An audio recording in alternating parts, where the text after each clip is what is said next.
Did you ever notice that the names for certain racial or ethnic groups, the names for certain gender identities or sexualities, and the names for lots of other things in our culture keep changing?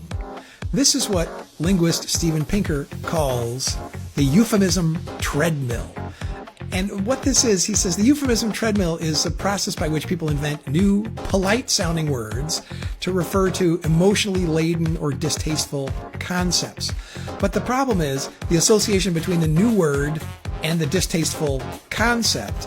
And by distasteful, I'm not making a personal or moral judgment. I'm just talking about that the culture perceives the concept to be distasteful enough that it requires a euphemism to use it. So you can think of the way that names for racial or ethnic groups have changed over time. I'm not even going to go through them for fear of potentially offending people. But the other examples he gives in this article from the New York Times is water closet becomes toilet, which becomes bathroom, which becomes restroom, which becomes lavatory.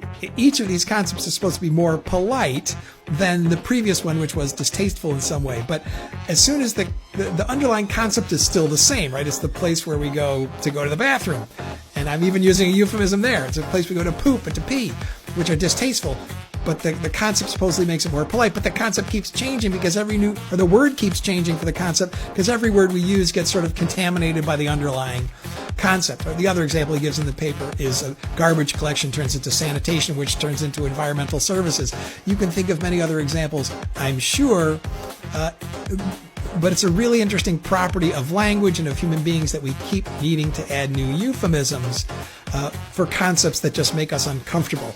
But over time, the value and the power of the euphemism to distance itself from the uncomfortable concept wears out. And so we need a new euphemism. Hence, we're on the euphemism treadmill.